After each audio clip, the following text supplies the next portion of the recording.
അമ്മേ പരിശുദ്ധമേ, ദൈവമാതാവേ, കൃപാസനത്തിലൂടെ ഞങ്ങൾക്കും ഞങ്ങളുടെ ദേശത്തിനും അമ്മ മധ്യസ്ഥം തേടി തന്ന എല്ലാ അനുഗ്രഹങ്ങൾക്കും കൃപകൾക്കും ഞങ്ങളിപ്പോൾ ഹൃദയം നിറഞ്ഞ നന്ദി പറയുന്നു.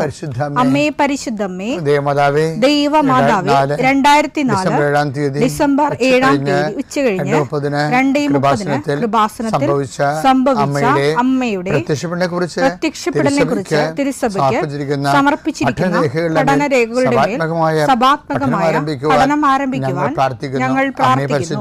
അമ്മേ പരിശുദ്ധമേ, ഭൂസ്വർലോകങ്ങളുടെ രാജ്ഞിയായ അങ്ങേയ്ക്ക് ഭൗമസംരക്ഷണത്തിനായി പ്രപഞ്ചപ്രകൃതിയെ തന്നെ തിരുസഭ പ്രതിഷ്ഠിക്കുവാൻ ഈ പ്രത്യക്ഷീകരണം വഴി ഇടയാക്കണമേ. പരിശുദ്ധമേ, ജപമാല മാതാവേ, സകല കൃപാസനം പ്രാർത്ഥനയോടും ചേർത്ത് ഞങ്ങളിപ്പോൾ പ്രാർത്ഥിക്കുന്ന ഈ കുടുംബത്തിന്റെ പ്രത്യേക നിയോഗം മക്കളെ.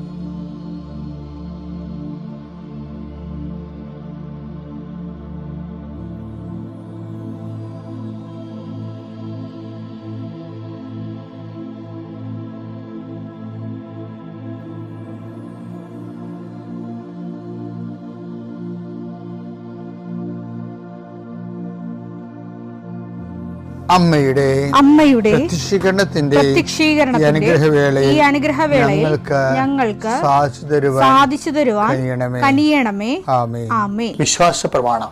സർവശക്തനായ പിതാവും ആകാശത്തിന്റെയും ഭൂമിയുടെയും സൃഷ്ടാവുമായ ദൈവത്തിൽ ഞാൻ വിശ്വസിക്കുന്നു. അവിടുത്തെ ഏകപുത്രനും ഞങ്ങളുടെ കർത്താവുമായ ഈശോ മിശിഹായിലും ഞാൻ വിശ്വസിക്കുന്നു. ഈ പുത്രൻ പരിശുദ്ധാത്മാവിനാൽ ഗർഭസ്ഥനായി കന്യകാമറിയത്തിൽ നിന്ന് പിറന്ന് പൊന്തിയോസ് പീലാത്തോസിന്റെ കാലത്ത് പീഡകൾ സഹിച്ച് കുരിശിൽ തറയ്ക്കപ്പെട്ട് മരിച്ച് അടക്കപ്പെട്ട് പാതാളങ്ങളിൽ ഇറങ്ങി മരിച്ചവരുടെ ഇടയിൽ നിന്ന് 3-ാം നാൾ ഉയർത്ത് സ്വർഗത്തിലേക്ക് എഴുന്നള്ളി സർവശക്തിയുള്ള പിതാവായ ദൈവത്തിന്റെ വലതുഭാഗത്തിരിക്കുന്നു. അവിടെ നിന്ന് ജീവിക്കുന്നവരെയും മരിച്ചവരെയും വിധിക്കുവാൻ വരുമെന്നും ഞാൻ വിശ്വസിക്കുന്നു. പരിശുദ്ധാത്മാവിലും ഞാൻ വിശ്വസിക്കുന്നു. വിശുദ്ധ കത്തോലിക്കാ സഭയിലും പുണ്യവാന്മാരുടെ ഐക്യത്തിലും പാപങ്ങളുടെ മോചനത്തിലും ശരീരത്തിന്റെ ഉയർപ്പിലും നിത്യമായ ജീവിതത്തിലും ഞാൻ വിശ്വസിക്കുന്നു. ആമേൻ. സുഖസ്ഥനായ ഞങ്ങളുടെ പിതാവേ, അങ്ങയുടെ നാമം പൂജിതമാകണമേ. അങ്ങയുടെ രാജ്യം വരണമേ. അങ്ങയുടെ തിരുമനസ് സ്വർഗത്തിലെ പോലെ ഭൂമിയിലും ആകണമേ. അന്നു വേണ്ടുന്ന ആഹാരം ഇന്ന് ഞങ്ങൾക്ക് തരണമേ. ഞങ്ങളോട് തെറ്റ് ചെയ്യുന്നവരോട് ഞങ്ങൾ ക്ഷമിക്കുന്നത് പോലെ ഞങ്ങളുടെ തെറ്റുകൾ ഞങ്ങളോടും ക്ഷമിക്കണമേ. ഞങ്ങളെ പ്രലോഭനത്തിൽ ഉൾപ്പെടുത്തരുതേ, തിന്മയിൽ ഞങ്ങൾ രക്ഷിക്കണമേ. ആമേൻ. നന്മ നിറഞ്ഞ മറിയമേ, സ്വസ്തി. കർത്താവ് അങ്ങയുടെ കൂടെ സ്ത്രീകളിൽ അങ്ങ് അനുഗ്രഹിക്കപ്പെട്ടവളാകുന്നു. അങ്ങയുടെ ഉദരത്തിൻ ഫലമായി ഈശോ അനുഗ്രഹിക്കപ്പെട്ടവനാകുന്നു. പരിശുദ്ധ മറിയമേ, തമ്പുരാന്റെ അമ്മേ, പാപികളായ ഞങ്ങൾക്ക് വേണ്ടി ഇപ്പോഴും ഞങ്ങളുടെ മരണസമയത്തും തമ്പുരാനോട് അപേക്ഷിക്കണമേ. ആമേൻ. കർത്താവേ, നിന്റെ ഉന്നതമായ നാമത്തിന് സ്തോത്രം ചെയ്യുന്നു. കർത്താവേ, നിന്റെ വിശുദ്ധ പൗരോഹിത്യത്തെ മഹത്വപ്പെടുത്തണമേ. കർത്താവെ, സഭയിലുള്ള സാന്നിധ്യം പ്രകടമാക്കണമേ. 39 വർഷം ഞാൻ അർപ്പിച്ച കൃപാന്റെ യുഗതിയാൽ കൃപാസ്ഥാനത്താരെ ജീവനോടെ പ്രത്യക്ഷപ്പെട്ട പരിശുദ്ധ അമ്മയുടെ മാധ്യസ്ഥത്താൽ പിതാവിൻ്റെയും പുത്രൻ്റെയും പരിശുദ്ധാത്മാവിൻ്റെ നാമത്തിൽ ഞാൻ നിങ്ങളെ ആശീർവദിക്കുന്നു. കർത്താവെ, അങ്ങയുടെ മക്കളെ ഇന്ന് സഞ്ചരിക്കുന്ന ഓരോ വഴികളെയും നീ ആശീർവദിക്കണമേ. കർത്താവെ, അങ്ങയുടെ മക്കള് ഇന്ന് കണ്ടുമുട്ടുന്ന ഓരോ വ്യക്തികളിലും കർത്താവിൻ്റെ ശക്തി നിറയട്ടെ. കർത്താവെ, അങ്ങയുടെ മക്കള് ഇന്ന് യാത്ര തിരിക്കുന്ന ലക്ഷ്യം വെക്കുന്ന ഓരോ ലക്ഷ്യങ്ങളും കർത്താവിൻ്റെ നാമത്തിൽ സാധിക്കുകയും അനുഗ്രഹം പ്രാപിക്കുകയും ചെയ്യട്ടെ. ഇന്നത്തെ എല്ലാ ഉത്തരവാദിത്തങ്ങളും നിറവേറ്റിക്കൊണ്ട് നിങ്ങൾ രാത്രി തിരിച്ചു വരുമ്പോഴേ സമാധാനം നിങ്ങളുടെ ഹൃദയത്തിൽ ഉണ്ടാകാൻ ഇടയാക്കട്ടെ എന്ന് പ്രാർത്ഥിക്കുന്നു. നിത്യം പിതാവും പുത്രനും പരിശുദ്ധാത്മാവിനെ നയിക്കുവാമേ. ആമേൻ. നമ്മൾ പറഞ്ഞത് എന്താണെന്നറിയാവോ? അത് ഇപ്പം നമ്മൾ എൻജിനൊക്കെ നോക്കിക്കഴിഞ്ഞാൽ ഇന്നലെ കണ്ടത് എന്താണ്? ഇന്നലെ കണ്ടത് ഔട്ട്ലെറ്റിനെ കുറിച്ചാണ് പറഞ്ഞത് അല്ലേ? വേസ്റ്റ് വാട്ടർ എഴുതി ഒഴുകി പോകാനുള്ള ഒരു എൻജിൻ ഉണ്ടെങ്കിൽ, ഒരു കിച്ചൺ ഉണ്ടെങ്കിൽ ഒക്കെ ഒരു ഔട്ട്ലെറ്റ് ഉണ്ടാകും. അതുപോലെ തന്നെയാണ് ഒരു എൻജിൻ ഉണ്ടെങ്കിൽ ഈ പുക പോകാൻ വേണ്ടിയുള്ള വേറെ ഒരു എക്സോസ്റ്റ് പൈപ്പൊക്കെ പോലുള്ള സംഭവമില്ലേ? അതെന്തിനുള്ളതാണ്? ഈ എൻജിൻ ഹീറ്റ് പുറപ്പെടുവിക്കുമ്പോൾ ഓവർ ഹീറ്റായിട്ട് വരുന്നത് തണുക്കാൻ വേണ്ടി, ഹീറ്റ് തള്ളിക്കളയാൻ വേണ്ടിയാണ് എക്സോസ്റ്റ് പൈപ്പ് ഉള്ളത്. ആ എക്സോസ്റ്റ് പൈപ്പ് വേറൊരു സംഭവമാണ്, വേസ്റ്റ് വാട്ടർ മാനേജ്മെൻറ്റുള്ള ഒരു സംഭവമാണ്. എക്സോസ്റ്റ് പൈപ്പ് ഉണ്ടാകും ഓവർ ഗ്യാസ്, ഓവർ ഹീറ്റ് പോകാൻ വേണ്ടി. അതുപോലെ ആധ്യാത്മിക ജീവിതത്തിലും ജീവിച്ചു വരുമ്പോൾ ഒരു എക്സോസ്റ്റ് പൈപ്പ് ഉണ്ട് ഓവർ ഹീറ്റ് തള്ളിക്കളയാൻ വേണ്ടി. എന്താണെന്നറിയാവോ? ലൂക്കാ 16:9 ഞാൻ നിങ്ങളോട് പറയുന്നു അധാർമിക സമ്പത്ത് കൊണ്ട് നിങ്ങൾക്കായി സ്നേഹിതരെ സമ്പാദിച്ചു കൊള്ളുവിൻ. അത് നിങ്ങളെ കൈവെടിയുമ്പോൾ അവർ നിങ്ങളെ നിത്യ കൂടാരങ്ങളിൽ സ്വീകരിക്കും. അധാർമിക സമ്പത്തിന്റെ കുഴപ്പം നമ്മളെ റിജക്ട് ചെയ്യാൻ അവസരം, റിജക്ട് ചെയ്യാതിരിക്കാൻ വേണ്ടി ഒരു എക്സോസ്റ്റ് പൈപ്പ് വെച്ചിരിക്കുകയാണ്. എന്താണ്? അതായത് പാപകരമായ പണം കയ്യിലുണ്ടെങ്കിൽ അത് ഫുള്ളായിട്ട് കൊടുത്ത് ചാപ്റ്റർ ക്ലോസ് ചെയ്യണം. പിന്നെ നിങ്ങൾ കൊടുക്കത്തില്ലെന്ന് ഞാൻ പറയത്തില്ല, നിങ്ങൾ കൊടുക്കും. ഞാൻ ഒരു കാര്യം ചോദിക്കട്ടെ, പാമ്പ് കടിച്ചു, നമ്മൾ എന്ത് ചെയ്യും? ആ രക്തം ഒഴുക്കിക്കളയും. എന്തുമാത്രം ഒഴുക്കും? പകുതി ഒഴുക്കിയേക്കാം, പകുതി അവിടെ ഇരിക്കട്ടെ, അങ്ങനെ കാണുന്നത് അല്ല. ഈ കള്ളത്തരം കാലത്ത് കള്ളക്കണക്ക് ഉണ്ടാക്കണവന്മാരെല്ലാം ഈ ദാനധർമ്മം ചെയ്യുന്നുണ്ട്. പക്ഷെ എന്താണ്?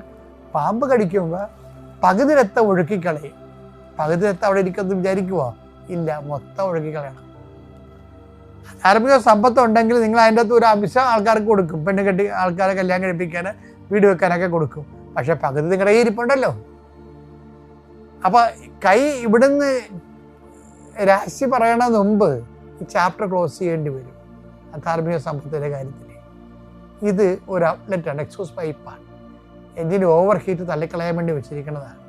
കർത്താവ് തന്നിരിക്കുന്ന ഒരു പ്രൊവിഷൻ, ഈശോ ഉണ്ടാക്കിയൊരു പ്രൊവിഷൻ. അനുതാപം പോലെ, വേസ്റ്റ് വാട്ടറിന് അനുതാപം പോലെ വേസ്റ്റ് ഹീറ്റ് പോകുന്നതിന് വേണ്ടിയാണ് എക്സോസ്റ്റ് പൈപ്പ് വെച്ചിരിക്കുന്നത്. അതാണ് അധാർമിക സമ്പത്ത്. പക്ഷെ നമ്മളെന്താ ചെയ്യണമെന്ന് വെച്ച് കഴിഞ്ഞാൽ, അധാർമിക സമ്പത്തുള്ള ആൾക്കാരും കണക്ക് സർക്കാരിനെ വെട്ടിക്കുന്നവരും അല്ലാത്ത ആൾക്കാരും ഒക്കെ പലതരത്തിൽ സഹോദരന്മാരെ പറ്റിക്കുന്നവരൊക്കെ ഇല്ലേ, സഹോദരിമാരെ പറ്റിക്കുന്നവരില്ലേ. അപ്പം അങ്ങനെയുള്ള ആൾക്കാരൊക്കെ ചെയ്യുമ്പോൾ ഈ സാധനം കൊടുക്കും. ഇനി അപ്പനും അമ്മനും കയ്യിലെടുത്തോണ്ട് ആങ്ങളമാരെ പറ്റിക്കുന്നവരില്ലേ, എന്തുമാത്രം പെമ്പിളരാണ്. പലപ്പോഴും സങ്കടം വെച്ച് കഴിഞ്ഞാൽ എനിക്ക് ഈ കാലത്ത്, നിങ്ങൾ പെമ്പിളർ എന്നോട് കഴുത്തക്കയറുമെന്ന് അറിയത്തില്ല, എനിക്ക് തോന്നിയിരിക്കുന്ന സങ്കടകരമായ ഒരു അവസ്ഥ ഉണ്ട്. പല കുടുംബങ്ങളിലും ഏറ്റവും കൂടുതൽ വേദന അനുഭവിക്കുന്നത് ആൺപിള്ളേരാണ് ഇന്നത്തെ കാലത്ത്.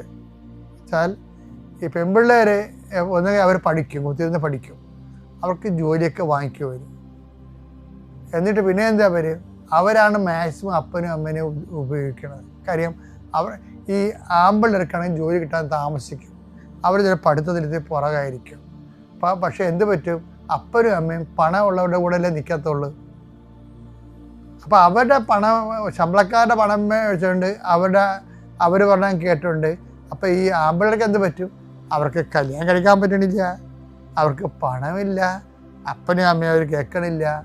അവർ പെൺമക്കൾ പറഞ്ഞ മട്ടിലൊക്കെ അപ്പനമ്മയും ഒപ്പിട്ട് കൊടുത്തിരിക്കും. അവസാനം അവനും വീട് പോലും ഇല്ലാതെയാവും. ഇങ്ങനെയൊക്കെ ഉണ്ടാകുന്ന അനീതികൾ ഒത്തിരി ഉണ്ട്. അധാർമികമായ സമ്പത്ത് എന്ന് പറയുന്നത് ഇതാണ്. അധാർമികമായ സമ്പത്ത് ആടകൻ കയ്യിലുണ്ടെങ്കിൽ എനിക്ക് തോന്നണത് ഫസ്റ്റ് ചെയ്യാവുന്നത്, നിങ്ങൾ സ്നേഹിതന്മാരെ സമ്പാദിക്കുന്നതിന് മുമ്പ് ആദ്യം നിങ്ങൾ ആരുടെ കയ്യിൽ നിന്നാണ് ആ പണം, ആർക്കാണ് നിങ്ങളിങ്ങനെ തരികിട കാണിച്ചപ്പോൾ നഷ്ടപ്പെട്ടത്, അവർക്ക് തന്നെ തിരിച്ചു കൊടുക്കുന്നതായിരിക്കും നല്ലത്. അതും പറ്റിയില്ലെങ്കിൽ മാത്രമേ സ്നേഹിതന്മാർക്ക് കൊടുക്കാൻ പറ്റത്തുള്ളൂ. അങ്ങനെ രഹസ്യന്മാർക്ക് കൊടുത്ത ഈശോ പറഞ്ഞിട്ടുണ്ട്. പക്ഷേ അത് തന്നെ അണ്ടർസ്റ്റുഡാണ്. ആദ്യം അത് ആർക്കാണ് നഷ്ടപ്പെടുത്തി അവർക്കാണത് അറിഞ്ഞോ അറിയാതെയോ നിങ്ങൾ കൊടുത്ത് ചാപ്റ്റർ ക്ലോസ് ചെയ്യേണ്ടത്. എൻ്റെ മക്കളെ, ഞാൻ പറയുന്നത് ചിലപ്പോൾ വിശ്വസിക്കുന്നതിലിരിക്കും, പക്ഷെ നിങ്ങളെ പണി മേടിക്കും. എന്താ കാര്യം? ഈശോ പറഞ്ഞതിന് എനിക്കും പറയാനുള്ളത്, ഞാൻ പോകുന്നു, പക്ഷെ നിങ്ങൾ നിങ്ങളുടെ പാപത്തിൽ മരിക്കുമെന്ന്. അതുപോലെ ഞാൻ അമ്മയെ നേരെ കണ്ടത് കൊണ്ടാണ് സ്വർഗം എന്താണെന്നതിനെ കുറിച്ച് എനിക്ക് വ്യക്തതയുള്ളതുകൊണ്ടാണ് ഞാൻ നിങ്ങളോട് കാർക്കശ്യമായിട്ട് സംസാരിക്കുന്നത്. അല്ലാതെ താത്വിക പ്രബോധനം നടത്തുകയോ അല്ലാതെ ഒരു ദൈവശാസ്ത്ര പ്രമേയത്തിന് ഒരു നിലപാടെടുക്കുകയോ ചെയ്യണമല്ല വിഷയം. അനുദിനമുള്ള ജീവിത പ്രശ്നത്തിൽ സുവിശേഷവിഹിതമായ ജീവിതത്തിൽ പാളിച്ചകൾ വരുമ്പോൾ അത് നമ്മൾ റെക്ടിഫൈ ചെയ്യണം. അല്ലാതെ നമ്മൾ ഒരു കാരണവശാലും ഒരു മനുഷ്യനെ സോപ്പിട്ടിട്ടാ അവരെന്ത് വിചാരിക്കും ഇവരെന്ത് വിചാരിക്കും എന്നൊക്കെ പറഞ്ഞുകൊണ്ട് ഇന്നത്തെ കാലത്ത് പറ്റുന്ന രീതിയിൽ മനുഷ്യനെ സുഖിപ്പിക്കാൻ വേണ്ടി മാത്രം ആൾക്കാർ രക്ഷപ്പെടുത്താൻ വേണ്ടി ബൈബിള് വ്യാഖ്യാനിക്കേണ്ട കാര്യമൊന്നുമില്ല. ചില അണ്ണന്മാർ രക്ഷപ്പെടാതിരിക്കുന്ന കാരണം അവന്മാരുടെ കയ്യിരിപ്പ് അവന്മാരുടെ കയ്യിരിപ്പ് കൊണ്ട് തന്നെയാണ്. അവർ ദൈവത്തെ മാറ്റി നിർത്തി അവരുടേതായിട്ടുള്ള സുഖങ്ങൾക്ക് പോയിട്ട് പിന്നെ അതെല്ലാം കഴിഞ്ഞ് അതിൻ്റെ നിന്ന് പണിയും മേടിച്ച് വരുമ്പോഴാണ് മോങ്ങിക്കൊണ്ട് വരണത്. ചിലപ്പോൾ റിജക്റ്റായി പോകും, പറഞ്ഞിട്ട് കാര്യമൊന്നുമില്ല. പ്രഭു ഞങ്ങൾക്കും തുറന്നു തരണമേ, പോയി പണി നോക്കാൻ പറയും. പിന്നെ ഐ ഡോണ്ട് നോ യു, എനിക്ക് നിങ്ങളെ അറിയത്തില്ലെന്നല്ലേ പറയണത്. ഇന്നിപ്പോൾ ബൈബിൾ എന്തുകൊണ്ടാണ് കർക്കശമായിട്ട് പ്രഘോഷിക്കാത്തത്? അനുതാപത്തെക്കുറിച്ച് എന്താ പറയാത്തത്? ഞാനിതേക്കുറിച്ച് പറയുമ്പോൾ ചിലപ്പോൾ നിങ്ങൾ എന്നെ തെറ്റിദ്ധരിക്കും. എനിക്ക് ഭയങ്കരമായ ഒരു പ്രാർത്ഥന ആവശ്യമുള്ളൊരു മേഖലയാണിത്. അതായത് ആത്മീയ വിഷയം കൈകാര്യം ചെയ്യുന്ന എല്ലാവർക്കും കൃത്യമായ ദിശാബോധങ്ങൾ ഉണ്ടാകാനും ക്രിസ്തു എന്ന് പറഞ്ഞ ആളിൻ്റെ രക്തത്തിൻ്റെ വിലക്ക് പ്രതികാരം ചെയ്യാനുള്ള ഒരു ഒരു പ്രതിബദ്ധത നമുക്ക് വേണ്ടാണ്. സഭയുടെ പേരിൽ വരുന്നുണ്ടെങ്കിൽ ആത്മരക്ഷയായിരിക്കണം ആദ്യത്തെ സംഭവം. ആത്മരക്ഷയ്ക്ക് കുറഞ്ഞ വേറെ ഒരു കാര്യത്തിനും വലിയ പ്രാധാന്യമൊന്നുമില്ല. മത്തായി 7:22-23. അന്ന് പലരും എന്നോട് ചോദിക്കും, കർത്താവേ കർത്താവേ കർത്താവേ ഞങ്ങൾ നിന്റെ നാമത്തിൽ പ്രവചിക്കുകയും നിന്റെ നാമത്തിൽ പിശാചുക്കളെ പുറത്താക്കുകയും നിന്റെ നാമത്തിൽ നിരവധി അത്ഭുതങ്ങൾ പ്രവർത്തിക്കുകയും ചെയ്തില്ലേ? അപ്പോൾ ഞാൻ അവരോട് പറയും, നിങ്ങളെ ഞാൻ ഒരിക്കലും അറിഞ്ഞിട്ടില്ല. അതെ, ഇതൊക്കെയാണ് അവസ്ഥ. നിങ്ങളെ ഞാൻ ഒരിക്കലും അറിഞ്ഞിട്ടില്ല. അനീതി പ്രവർത്തിക്കുന്നവരെന്ന് കൂടിയുണ്ട്.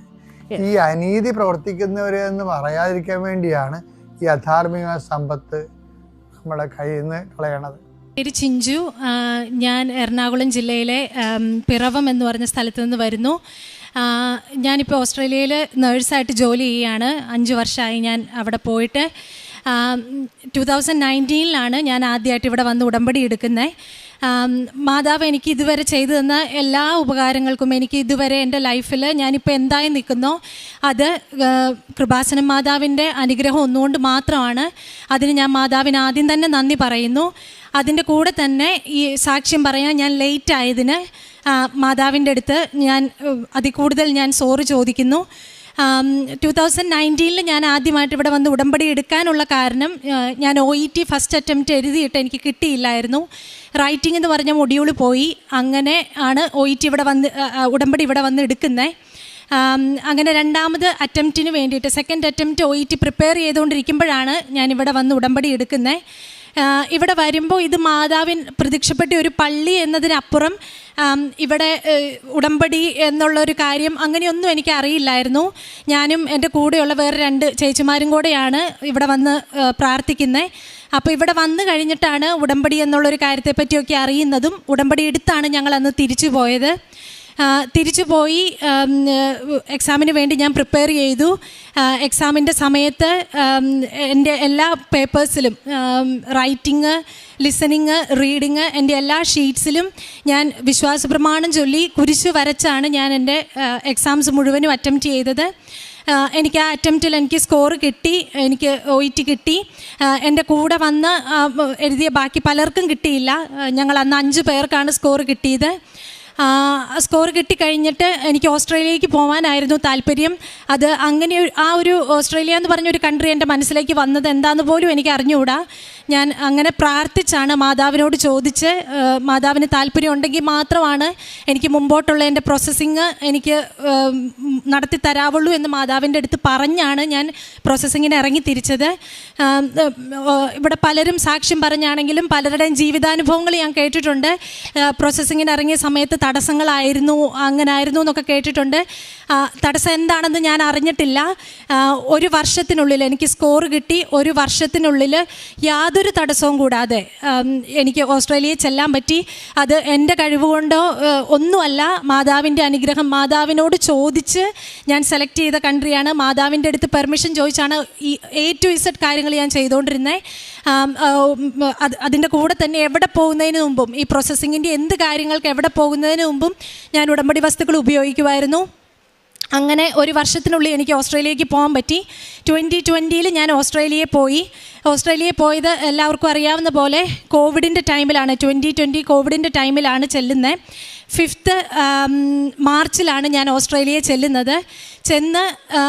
അപ്പോൾ എനിക്ക് അന്ന് ആ മാർച്ച് 5th എനിക്ക് ഓസ്ട്രേലിയയിൽ അന്ന് കയറി പോകാൻ പറ്റിയില്ലെങ്കിൽ എനിക്ക് അടുത്ത 3 വർഷത്തേക്ക് എനിക്ക് ഓസ്ട്രേലിയയിൽ പോകാൻ പറ്റില്ലായിരുന്നു. കാരണം കോവിഡിൻ്റെ റെസ്ട്രിക്ഷൻസ് കാരണം അവർ ഇൻ്റർനാഷണൽ ബോർഡേഴ്സ് ഒക്കെ ക്ലോസ് ചെയ്തു 3 വർഷത്തേക്ക് വേണ്ടിയിട്ട്. നമ്മൾ ഈ പ്രോസസ്സിങ്ങിൻ്റെ ബാക്കി കാര്യങ്ങൾക്കൊക്കെ വേണ്ടിയിട്ട് ഒരു മോർ ദാൻ 10 lakhs നമ്മൾ പൈസ കൊടുത്തിട്ടേക്കാണ്. അപ്പോൾ എനിക്ക് കയറി പോകാൻ പറ്റിയില്ലായിരുന്നെങ്കിൽ എനിക്കറിയില്ല എൻ്റെ ജീവിതം, എൻ്റെ വീട്ടിലെ കാര്യങ്ങൾ മുന്നോട്ട് എന്താകുമെന്ന് എനിക്ക് അറിഞ്ഞുകൂടാ. മാതാവിൻ്റെ അനുഗ്രഹവും കൊണ്ട് മാർച്ച് 5th അവിടെ ചെല്ലാൻ പറ്റി. ഞങ്ങൾ ചെന്ന് ഒരാഴ്ച കഴിഞ്ഞപ്പോൾ അവർ ഇൻ്റർനാഷണൽ ബോർഡേഴ്സ് ഫുൾ ക്ലോസ് ചെയ്തു. അങ്ങനെ അവിടെ ചെന്ന് കഴിയുമ്പോൾ ഒരു 3 മാസത്തെ കോഴ്സ് നമ്മൾ ചെയ്യണം അവിടുത്തെ രജിസ്ട്രേഷൻ കിട്ടാൻ വേണ്ടിയിട്ട്. ആ കോഴ്സും വലിയ ബുദ്ധിമുട്ടില്ലാതെ, പ്ലേസ്മെൻ്റ് ഒക്കെ ഇടയ്ക്ക് ക്യാൻസലായി പോയെങ്കിലും വലിയ തടസ്സങ്ങൾ കൂടാതെ ആ കോഴ്സും കംപ്ലീറ്റ് ചെയ്യാൻ പറ്റി. ഈ കോഴ്സ് കംപ്ലീറ്റ് ചെയ്ത് കഴിഞ്ഞിട്ട് അവിടെ ജോലി കിട്ടുക എന്നുള്ളത് അങ്ങേയറ്റം ബുദ്ധിമുട്ടുള്ളൊരു കാര്യമാണ്. ഞങ്ങളെക്കാളും 2-3 മാസം മുന്നേ കോഴ്സ് കഴിഞ്ഞ് ഇരിക്കുന്നവരും അവിടെ ഒരു ഇൻ്റർവ്യൂവിന് പോലും ഇൻവിറ്റേഷൻ കിട്ടാതെ ഇരിക്കുകയായിരുന്നു. അതൊക്കെ കണ്ടപ്പോൾ ഒത്തിരി പേടിച്ചു പോയി. എങ്കിലും പ്രാർത്ഥനയിൽ ഉറച്ചു നിന്നു. എന്നും കൊന്ത ചൊല്ലും, എന്നും മാതാവിൻ്റെ അടുത്ത് പ്രാർത്ഥിക്കും. എല്ലാം ഓൺലൈനായിട്ടുള്ള ശുശ്രൂഷകളൊക്കെ കൂടും. അങ്ങനെ മാതാവിൻ്റെ അടുത്ത് പ്രാർത്ഥിച്ച് ഓഗസ്റ്റിൽ എൻ്റെ കോഴ്സ് കഴിഞ്ഞു. കോഴ്സ് കഴിഞ്ഞപ്പോൾ തൊട്ട് ഓഗസ്റ്റിൽ കോഴ്സ് കഴിഞ്ഞ് എനിക്ക് രജിസ്ട്രേഷൻ കിട്ടി ഓസ്ട്രേലിയൻ നഴ്സിംഗ് കൗൺസിലിൽ നിന്ന്. കിട്ടിക്കഴിഞ്ഞ് പുറകോട്ട് നോക്കുമ്പോൾ മുമ്പേ ഞാൻ പറഞ്ഞ പോലെ 2-3 മാസം മുന്നേ കോഴ്സ് കഴിഞ്ഞവരും അവിടെ ഇരിക്കുകയാണ് ജോലിക്കൊരു ഇൻ്റർവ്യൂവിന് ഇൻവിറ്റേഷൻ പോലും കിട്ടാതെ. അപ്പോൾ എല്ലാവരും എനിക്കന്നേരം വെറും 2 വർഷത്തെ എക്സ്പീരിയൻസുമായിട്ടാണ് ഞാൻ ഓസ്ട്രേലിയക്ക് പോകുന്നത്. അതും ബോംബെയിലുള്ളൊരു ഹോസ്പിറ്റലിൽ നിന്ന്. എൻ്റെ കൂടെയുള്ളവരെന്ന് പറഞ്ഞിട്ടുണ്ടെങ്കിൽ ടോപ്പ് പ്രൊഫൈലുള്ളവരാണ്. എന്ന് പറഞ്ഞാൽ ദുബായിലും സൗദി അങ്ങനെ നല്ല നല്ല മിഡിൽ ഈസ്റ്റ് കൺട്രീസിലും ഇപ്പം നാട്ടിലൊക്കെ ആണെങ്കിലും +5 years എക്സ്പീരിയൻസ് ഉള്ളവർ, 5, 8 or 10 years ഓഫ് എക്സ്പീരിയൻസ് ഉള്ളവരാണ് എൻ്റെ കൂടെ ഉണ്ടായിരുന്നത്. അവർക്ക് പോലും ഇൻ്റർവ്യൂവിന് ഒരു ഇൻവിറ്റേഷൻ കിട്ടുന്നില്ലായിരുന്നു. ആ സമയത്ത് എല്ലാവരും എൻ്റെ അടുത്ത് പറഞ്ഞു, ചിഞ്ചുവിന് സ്റ്റുഡൻറ്റ് വിസ നോക്കുന്നതായിരിക്കും നല്ലത്. ഈ 2 വർഷത്തെ എക്സ്പീരിയൻസ് വെച്ച് ചിഞ്ചുവിന് ജോലി കിട്ടാൻ ചാൻസ് ഇല്ല, അതുകൊണ്ട് സ്റ്റുഡൻറ്റ് വിസയ്ക്ക് നോക്കുന്നതായിരിക്കും നല്ലത് എന്ന് പറഞ്ഞു. ഞാനത് നോക്കിയില്ല. ഞാൻ പ്രാർത്ഥിച്ച് മാതാവിൻ്റെ അടുത്ത് പ്രാർത്ഥിച്ചു. നെക്സ്റ്റ് മന്ത് തന്നെ എനിക്ക് ഓഗസ്റ്റിൽ രജിസ്ട്രേഷൻ കിട്ടി. സെപ്റ്റംബറിൽ തന്നെ എനിക്ക് ഇൻ്റർവ്യൂ വന്നു. ആ ഇൻ്റർവ്യൂ എനിക്ക് കിട്ടുകയും ചെയ്തു. അതും സിഡ്നിയിലെ നല്ലൊരു ഹോസ്പിറ്റലിൽ, നല്ലൊരു സെമി പ്രൈവറ്റ് ഹോസ്പിറ്റലിൽ എനിക്ക് ജോലി കിട്ടി. അതെന്ന് പറഞ്ഞാൽ ഗവൺമെൻറ്റിൻ്റെ എല്ലാ ആനുകൂല്യങ്ങളും ഉണ്ട്, എന്നാൽ പ്രൈവറ്റിൻ്റെ സാലറിയുള്ള നല്ലൊരു ഹോസ്പിറ്റലിൽ എനിക്ക് ജോലി കിട്ടി. അതിൻ്റെ അകത്ത് പറയാനുള്ളതെന്ന് പറഞ്ഞാൽ ആ ഹോസ്പിറ്റലിലേക്ക് കയറുന്നതിന് മുമ്പ് ഹോസ്പിറ്റലിൽ നടുമുറ്റത്തായിട്ട് മാതാവിൻ്റെ ഒരു രൂപം ഉണ്ടായിരുന്നു. അപ്പോൾ ഞാൻ ഇൻ്റർവ്യൂ അറ്റൻഡ് ചെയ്യണതിന് മുമ്പ് ചുമ്മാ ഗൂഗിളിൽ ഈ ഹോസ്പിറ്റലിൻ്റെ ഫോട്ടോസ് കാണാൻ വേണ്ടി നോക്കിക്കഴിഞ്ഞപ്പോൾ മാതാവിൻ്റെ ആ രൂപം ആ നടുമുറ്റത്തിരിക്കണം കണ്ടപ്പോൾ തന്നെ ഞാൻ മാതാവിൻ്റെ അടുത്ത് അങ്ങേയറ്റം ഞാൻ ആഗ്രഹിച്ച് പ്രാർത്ഥിച്ചു. മാതാവ് എനിക്ക് ഈ ഹോസ്പിറ്റലിൽ തന്നെ ജോലി കിട്ടണേന്ന് പ്രാർത്ഥിച്ചു. സെപ്റ്റംബറിൽ അങ്ങനെ ഞാൻ ഇൻ്റർവ്യൂ ക്ലിയർ ചെയ്ത് കഴിഞ്ഞ് അവരുടെ വിസ പ്രോസസ്സിങ് ഒത്തിരി സ്ലോ ആയിരുന്നു. ഓസ്ട്രേലിയയിലെ ഇമിഗ്രേഷൻ ലോസൊക്കെ വിസ കുറച്ച് മുമ്പോട്ടുള്ള അവരുടെ പേപ്പർ വർക്ക്സ് ഒക്കെ കുറച്ച് സ്ലോ ആണ്. അങ്ങനെ അതിന് വേണ്ടിയിട്ട് മാതാവിൻ്റെ അടുത്ത് പ്രാർത്ഥിച്ചു. അപ്പോൾ ആ വർഷം തന്നെ ജോലിക്ക് കയറണമെന്ന് എനിക്ക് ആഗ്രഹം ഉണ്ടായിരുന്നു 2020. പക്ഷേ അത് നടന്നില്ല. അങ്ങനെ 2021 ജനുവരിയിലാണ് ഞാൻ ജോലിക്ക് കയറിയത്. ഇതിപ്പോൾ പറയുമ്പോൾ ഒരു ഷോർട്ട് പീരീഡായിട്ട് തോന്നുമെങ്കിലും നമ്മൾ അവിടെ ചെന്ന് നിൽക്കുമ്പോൾ ജോലിയില്ലാതെയാണ് നമ്മൾ നിൽക്കണേ. ഈ ഫുഡ് അക്കോമഡേഷൻ്റെ ഒക്കെ പൈസ നമ്മുടെ കയ്യിൽ നിന്ന് പൊയ്ക്കൊണ്ടിരിക്കുകയാണ്, നമുക്ക് യാതൊരു ഇൻകോ ഇല്ല. അങ്ങനെ 2021 ജനുവരിയിൽ എനിക്ക് ജോലിക്ക് കയറാൻ സാധിച്ചു. അപ്പോൾ എനിക്കെപ്പോഴും മാതാവിൻ്റെ അടുത്തൊരു ചെറിയൊരു പരാതി പോലെ ഉണ്ടായിരുന്നു. ഞാൻ ഇത്രയും പ്രാർത്ഥിച്ച് എനിക്ക് ജോലി കിട്ടി, മാതാവിനെ ഇവിടം വരെ എത്തിച്ചു, എങ്കിലും എന്തുകൊണ്ട് എനിക്ക് പെട്ടെന്ന് തന്നെ ജോലിക്ക് കയറാൻ പറ്റിയില്ല എന്നുള്ളൊരു പരാതി എനിക്കുണ്ടായിരുന്നു. അതിനുള്ളൊരു ഉത്തരമായിട്ട് മാതാവിനെ കാണിച്ചു തന്നെ ഈ സിഡ്നിയിൽ, ഞാൻ പറഞ്ഞ പോലെ സിഡ്നിയിലൊരു പ്രോപ്പർ സിറ്റിയിലുള്ളൊരു ഹോസ്പിറ്റലിലാണ് എനിക്ക് ജോലി കിട്ടിയത്. എല്ലാവർക്കും അറിയായിരിക്കും, സിറ്റി സൈഡിലൊക്കെ റെൻറ്റ് ഭയങ്കര കൂടുതലാണ്, നമുക്ക് അഫോർഡ് ചെയ്യാൻ പറ്റത്തില്ല. പക്ഷേ അവിടെ മാതാവിൻ്റെ ഒരു കരുതലായിരുന്നു എന്നെ അത്രയും താമസിച്ച് മാതാവ് ജോലിക്ക് കയറ്റിയത്. കാരണം അവിടെ സിറ്റിയിൽ ഫുള്ളി ഫർണിഷ്ഡ് ആയിട്ടുള്ള ഒരു അക്കോമഡേഷൻ ഏറ്റവും റേറ്റ് കുറഞ്ഞ ഒരു റേറ്റിൽ മാതാവ് എനിക്ക് അറേഞ്ച് ചെയ്ത് തന്നു. അതിന് വേണ്ടിയിട്ടായിരുന്നു എൻ്റെ മാതാവ് എനിക്ക് അവിടെ ഒരു താമസം ഉണ്ടാക്കിയത്. അതെനിക്ക് പിന്നീടാണ് മനസ്സിലായത്. അങ്ങനെ ജോലിക്ക് കയറി. ജനുവരിയിൽ ഞാൻ ജോലിക്ക് കയറി. പിന്നെ ഞാൻ അടുത്തത് എയിം ചെയ്തത് എനിക്ക് PR കിട്ടാൻ വേണ്ടിയിട്ടായിരുന്നു. അങ്ങനെ മാർച്ചിൽ ഞാൻ PR-നിട്ടു. മാർച്ചിൽ PR-നിട്ടപ്പോഴും എല്ലാവരും പറയുന്നുണ്ടായിരുന്നു, സിറ്റിയിൽ നിന്നിട്ടാണ് നീ PR-ന് ഇടുന്നത്, അതും വെറും 65 പോയിൻ്റ് എനിക്കുള്ളൂ, PR-ന് നിനക്ക് ഇൻവിറ്റേഷൻ കിട്ടാൻ ഒരു ചാൻസും ഇല്ലെന്ന് എൻ്റെ കൂടെയുള്ളവർ പറഞ്ഞു.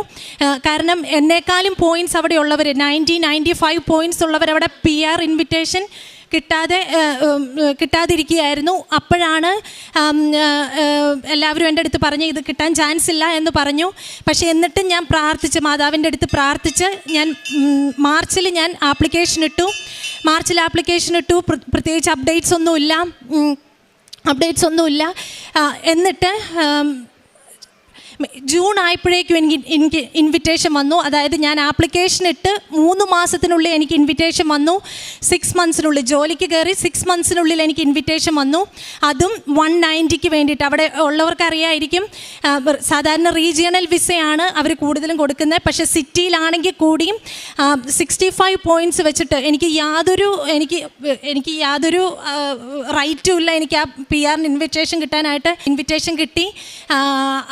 അത് ആ സമയത്തൊക്കെ ഞാൻ ഉടമ്പടിയിൽ പൂർണ്ണമായിട്ട് ഉറച്ചു നിന്നുകൊണ്ടാണ് മാതാവിൻ്റെ അടുത്ത് എന്ത് പേപ്പർ വർക്ക്സിന് ഞാൻ എന്തിറങ്ങിത്തിരിക്കണതിന് മുമ്പും മാതാവിൻ്റെ അടുത്ത് പ്രാർത്ഥിച്ച് തൈലം വെച്ച് കുരിശ് വരച്ചാണ് ഞാൻ എൻ്റെ പേപ്പർ വർക്ക്സ് എല്ലാം ഞാൻ എന്തിനിറങ്ങിത്തിരിച്ചോ അപ്പോഴൊക്കെ ഞാൻ മാതാവിൻ്റെ അടുത്ത് പ്രാർത്ഥിച്ച് ബൈബിള് വായിച്ച് ഈ ഉടമ്പടി തൈലം ഉപയോഗിച്ചാണ് ഞാൻ മുന്നോട്ട് പോയിക്കൊണ്ടിരുന്നത്. പിന്നെ പ്രേക്ഷിത പ്രവർത്തനങ്ങളായിട്ട് ചെയ്തത്, ഞാൻ ഓൺലൈനായിട്ട് ഉള്ള പത്രം ഞാൻ പ്രിൻ്റ് എടുത്ത് മാതാവിൻ്റെ ഫോട്ടോ അറ്റാച്ച് ചെയ്ത് പ്രദക്ഷിണീകരണ പ്രാർത്ഥനയെ അറ്റാച്ച് ചെയ്ത് അവിടെ ഞാൻ കുർബാനയ്ക്ക് പോകുമ്പോൾ പള്ളികളിൽ ഞാൻ കൊണ്ടുപോയി കൊടുത്തിട്ടുണ്ട്. അങ്ങനെ കൊണ്ടുപോയി കൊടുത്തപ്പോൾ എനിക്കൊരു അനുഭവം ഉണ്ടായത്, ഒരു ലേഡി ഞാനിങ്ങനെ അവർക്ക് കൊടുത്തു കഴിഞ്ഞ് ഞാൻ എക്സ്പ്ലെയിൻ ചെയ്ത് പറഞ്ഞു, ഇത് ഇന്ത്യയിലുള്ള കേരളത്തിലുള്ള ഒരു പള്ളിയാണ്, മാതാവ് പ്രത്യക്ഷപ്പെട്ട പള്ളിയാണ്, ഒത്തിരി മിറാക്കിൾസ് അവിടെ നടക്കുന്നുണ്ട്, ഇതാണ് ആ മാതാവിനോടുള്ള പ്രാർത്ഥന, ആ പ്രാർത്ഥന ചൊല്ലണം, ഇതാണ് മാതാവിൻ്റെ രൂപം എന്ന് പറഞ്ഞ് ഞാൻ എല്ലാം പറഞ്ഞാണ് എല്ലാവർക്കും പത്രം കൊടുക്കുന്നത്. അതുകൂടാതെ ഞാൻ നാളെ പത്രം കൊടുക്കാൻ പള്ളിയിൽ പോകുന്നുണ്ടെങ്കിൽ തലേ ദിവസം ഞാൻ പ്രാർത്ഥിച്ചു കഴിയുമ്പോൾ വിശ്വാസ പ്രമാണം ചൊല്ലി എല്ലാ പത്രങ്ങളിലും തൈലം പൂശി ഞാൻ പ്രാർത്ഥിച്ചിട്ട് ഞാൻ പ്രാർത്ഥിക്കാറുണ്ട്. ഈ പത്രം ഇരിക്കുന്ന വീടുകളിൽ അവരുടെ ആവശ്യങ്ങൾ എന്താണോ മാതാവ് ഈശോയും കൂടെ നടത്തി കൊടുക്കണമെന്ന് പ്രാർത്ഥിച്ചാണ് ഞാൻ ആ പത്രം എല്ലാവർക്കും കൊടുത്തത്. അങ്ങനെ ഒരു ലേഡിക്ക് ഇങ്ങനെ പത്രം കൊണ്ടുപോയി കൊടുത്തു. പിന്നെ നെക്സ്റ്റ് വീക്ക് ഞാൻ പള്ളിയിൽ കുർബാനയ്ക്ക് ചെന്ന് കഴിഞ്ഞപ്പോൾ ആ ലേഡി എൻ്റെ അടുത്ത് വന്ന് പറയുകയാണ്, ഞാൻ ആ പ്രാർത്ഥന, നീ പറഞ്ഞ പ്രാർത്ഥന ഞാൻ പ്രാർത്ഥിച്ചു, ആൻഡ് ഇറ്റ്സ് വർക്കിംഗ് ഓൾറെഡി. എനിക്ക് ഭയങ്കര സന്തോഷം തോന്നി അത് പറഞ്ഞു കേട്ടപ്പോൾ. പിന്നെ അങ്ങനെ ഒത്തിരി അനുഭവങ്ങൾ, മാതാവ് മഴവില്ലായിട്ട് അങ്ങനത്തെ അനുഭവങ്ങൾ പറയാനാണെങ്കിൽ ഇന്ന് ഞാൻ പറഞ്ഞ് തീരില്ല. അങ്ങനെ ഒത്തിരി അനുഭവങ്ങൾ ഉണ്ടായിട്ടുണ്ട്. ഇതുകൂടാതെ എൻ്റെ ബ്രദറിന് ഓസ്ട്രേലിയക്ക് വരാൻ പറ്റി. അത് അവന് free 1 year accommodation, university 1 year free accommodation കൊടുത്ത് 30% സ്കോളർഷിപ്പോട് കൂടിയാണ് അവന് ഓസ്ട്രേലിയയിൽ വരാൻ പറ്റിയത്. അങ്ങനെ ഒത്തിരി ഒരു 100 കോടി അല്ല മാതാവ് അനുഗ്രഹങ്ങൾ തന്നത്. ആ അനുഗ്രഹങ്ങൾ തന്നത് ഞാൻ മാതാവിൻ്റെ അടുത്ത് വന്ന് സാക്ഷ്യം പറയാൻ ലേറ്റായി. അതിന് ഞാൻ മാതാവിൻ്റെ അടുത്ത് ഒന്നുകൂടി ഞാൻ ക്ഷമ ചോദിക്കുന്നു. മാതാവിനും ഈശോയ്ക്കും 1000 നന്ദി. യെശയ്യാ 66, 13, 14 തിരുവചനങ്ങൾ. അമ്മയെപ്പോലെ ഞാൻ നിന്നെ ആശ്വസിപ്പിക്കും, ജെറുസലേമിൽ വെച്ച് നീ സാന്ത്വനം അനുഭവിക്കും. അത് കണ്ട് നിങ്ങളുടെ ഹൃദയം സന്തോഷിക്കും. നിങ്ങളുടെ അസ്ഥി പുല്ലുപോലെ തളിർക്കും. കർത്താവിൻ്റെ കരം അവരുടെ ദാസരോട് കൂടെയും കർത്താവിൻ്റെ രോഷം അവിടുത്തെ ശത്രുക്കൾക്കെതിരെയുമാണെന്ന് അപ്പോൾ വെളിവാകും. ചിഞ്ചു എന്ന ഈ സഹോദരി തൻ്റെ ഉടമ്പടി ജീവിതാനുഭവ സാക്ഷ്യങ്ങളാണ് നമ്മോട് പങ്കുവച്ചത്. ആ സാക്ഷ്യത്തിൻ്റെ ഏറ്റവും വലിയ പ്രത്യേകത, വലിയൊരു ദുരന്ത മുഖത്ത് അമ്മ മാതാവ് ഈ മകളെ ഏറ്റവും സുരക്ഷിതമായി വളരെ സമയച്ചുരുക്കത്തിൽ അവരുടെ ജീവിതം അനുഗ്രഹിക്കുകയും സ്റ്റാറ്റസ് ഉയർത്തിക്കൊണ്ട് നല്ല നിലയിൽ പരിപാലിക്കുകയും ചെയ്തു എന്നുള്ളതാണ്. കാരണം കോവിഡിൻ്റെ കാലത്ത് ഏറ്റവും ആദ്യം ആകാശമടച്ചതും ഏറ്റവും അവസാനം ആകാശം തുറന്നതും ഓസ്ട്രേലിയ ആയിരുന്നു. ആ കോവിഡ് വന്നു തുടങ്ങിയ ആദ്യ നാളുകളിൽ തന്നെ ഓസ്ട്രേലിയ ഫ്ലൈറ്റ് സർവീസ് ക്യാൻസൽ ചെയ്തിരുന്നു. എല്ലായിടത്തും തുറന്നിട്ടും വീണ്ടും വൈകിട്ടാണ് ഓസ്ട്രേലിയ ഫ്ലൈറ്റ് സർവീസ് ആരംഭിച്ചതും. അതാണ് മകൾ സൂചിപ്പിച്ചത്. ഞാൻ ആ തീയതിയിൽ തന്നെ ഫ്ലൈറ്റ് കയറിയില്ലായിരുന്നെങ്കിൽ എൻ്റെ 3 വർഷം ആ ഫ്ലൈറ്റിൽ കയറാനാവാതെ ഓസ്ട്രേലിയ എത്താനാവാതെ എൻ്റെ ജീവിതം ആകെ മാറി മറിയുമായിരുന്നു. 10 ലക്ഷത്തോളം രൂപ അപ്പോൾ തന്നെ ചിലവാക്കിയിട്ടുണ്ട്. കടഭാരങ്ങൾ, ജീവിത വിഷയങ്ങൾ, മുന്നോട്ടുള്ള ജീവിതത്തിൻ്റെ യാത്രകൾ, അതൊക്കെയും ചിന്തിക്കുമ്പോൾ അമ്മ മാതാവ് എത്ര സുരക്ഷിതമായി ചുരുക്ക ദിവസങ്ങൾ കൊണ്ട് ഞാൻ ഉടമ്പടി എടുത്തതിന് ശേഷം ഒരു പോറൽ പോലും ഏൽക്കാതെ വലിയൊരു ദുരന്തം മുന്നിൽ വന്ന് നിൽക്കുമ്പോൾ അതിലകപ്പെടാതെ എൻ്റെ ജീവിതത്തെ സുരക്ഷിതമാക്കി. അതാണ് മകൾ തൻ്റെ സാക്ഷ്യത്തിൽ ആദ്യം മുഴുവനും പങ്കുവച്ചത്. അതോടൊപ്പം തന്നെ അവൾ അവിടെ ചെന്നതിന് ശേഷം ജോലിയാവട്ടെ, PR ആവട്ടെ, കാറാവട്ടെ, വീടാവട്ടെ, ഓരോ കാര്യവും തക്ക സമയത്ത് അമ്മ മാതാവ് മകൾക്ക് വേണ്ടി ഒരുക്കി കൊടുക്കുകയും ഏറ്റവും മികച്ചത് മകളുടെ ജീവിതത്തിന് നൽകി സുരക്ഷിതമാക്കുകയും ചെയ്തുവെന്ന് സാക്ഷ്യപ്പെടുത്തുകയാണ്. പിന്നീട് സ്വാഭാവികമായും ഉടമ്പടിയിൽ നമ്മൾ കണ്ടുവരുന്നത് അത് തന്നെ അവളുടെ ജീവിതത്തിൽ അവൾ ഏറ്റുപറഞ്ഞു. പിന്നെ മാതാവിനെ മറന്നു, ഉടമ്പടി മറന്നു, വിശുദ്ധമായ ജീവിതം മറന്നു. പിന്നെ അവിടെ ജോലിയുടെ പണത്തിൻ്റെ സന്തോഷം, അതിൻ്റെ സൗകര്യങ്ങൾ, ആ രീതിയിലേക്ക് മാറിയതാണ് രണ്ടാം ഘട്ടം മകളെ സൂചിപ്പിച്ചത്. ഉടമ്പടി ജീവിതം നമ്മളെ ഏതെങ്കിലും കാര്യം നേടുവാൻ വേണ്ടി കൊണ്ടുവരുന്നൊരിടമല്ല, മറിച്ച് ജീവിതത്തെ തിരിച്ചറിയുവാൻ വേണ്ടി അമ്മ മാതാവ് കൂട്ടിക്കൊണ്ടുവരുന്ന ഇടമാണ്. നമ്മൾ ഏറെ പേരും മാമോദിസ സ്വീകരിച്ചവരും വിശ്വാസം ജീവിച്ചവരും കുഞ്ഞുനാളിൽ ആദ്യകുർബാന സ്വീകരിച്ചവരും ദിവ്യകാരുണ്യം കൈക്കൊള്ളുന്നവരുമൊക്കെ ആയിരിക്കും. പക്ഷേ എത്ര കണ്ട് ജീവിക്കുന്ന ദൈവത്തെ നാം ഹൃദയത്തിൽ അറിഞ്ഞുകൊണ്ട് സ്വീകരിക്കുന്നുണ്ട്? എത്ര കണ്ട് ശുദ്ധമായ ഹൃദയത്തിൽ ആത്മാവിൽ ഈശോയെ നമ്മൾ സ്വീകരിക്കുന്നുണ്ട്? ഉടമ്പടി ജീവിതം നമ്മളെ ഓരോരുത്തരെയും ക്ഷണിക്കുന്നത് ഒരു വിശുദ്ധമായ ആത്മാവോടുകൂടി ദൈവസന്നിധിയിൽ വ്യാപരിക്കുവാൻ, ലോകത്തിൽ വ്യാപരിക്കുവാൻ വേണ്ടിയാണ്. അതുകൊണ്ടാണ് ജോസഫ് അച്ഛൻ എന്നും ഉടമ്പടി ധ്യാനത്തിൽ ഒരു സംശയമില്ലാതെ, ഒരു കോംപ്രമൈസ് ഇല്ലാതെ നമ്മോട് പറയും, നിത്യതയ്ക്ക് വേണ്ടി നമ്മുടെ ജീവിതം ഒരുക്കുന്നില്ലെങ്കിൽ നമ്മൾ ഈ എന്തൊക്കെ നിയോഗം എഴുതിയിട്ടാലും ഉടമ്പടിയിൽ അതുകൊണ്ട് പ്രയോജനമില്ല. കാരണം ലഭിക്കുന്ന അനുഗ്രഹം പോലും പിന്നീട് ദുരിതമായി തീരും. ലഭിക്കുന്ന അനുഗ്രഹം പോലും അനുഭവിക്കുവാനാവാതെ അടുത്ത ക്ലേശം വരുന്നത് കണ്ടുകൊണ്ടിരിക്കും. അതുകൊണ്ട് മരിയൻ ഉടമ്പടിയിലേക്ക് നാം പ്രവേശിക്കുമ്പോൾ ഹൃദയത്തിൽ ഒരു കാര്യം ഉറപ്പിക്കണം: എൻ്റെ ജീവിതം, എൻ്റെ കുടുംബം അത് ദൈവത്തിന് ഉടമപ്പെടുത്തും. എൻ്റെ കുടുംബം, എൻ്റെ ജീവിതം എനിക്ക് നൽകുന്ന ദൈവികമായ അനുഗ്രഹങ്ങൾ, സാമ്പത്തികമായ മേന്മകൾ, അതൊക്കെയും ദൈവത്തിന് ഉടമപ്പെടുത്തിക്കൊണ്ട് ദൈവനാമത്തെ പ്രതി നന്മ ചെയ്യുവാൻ എൻ്റെ ജീവിതത്തിൽ ഞാൻ ശ്രദ്ധിക്കുമെന്ന്. നിത്യതയ്ക്ക് വേണ്ടി ആത്മാവിനെ സൂക്ഷിക്കാതെ ഈ ലോക ജീവിതത്തിന് വേണ്ടി മാത്രമാണ്, എന്തെങ്കിലും നേടുവാൻ വേണ്ടിയാണ് ഉടമ്പടി എടുക്കുന്നതെങ്കിൽ അതിലും വലിയ ദുരന്തം ജീവിതത്തിൽ വരാനില്ല. കാരണം നമ്മൾ അല്പകാലത്തെ ആ സന്തോഷത്തിന് ശേഷം, അല്പകാലത്തെ സമൃദ്ധിക്ക് ശേഷം അതിൽ വലിയ കുഴിയിലായിരിക്കും വന്ന് വീഴുന്നത്.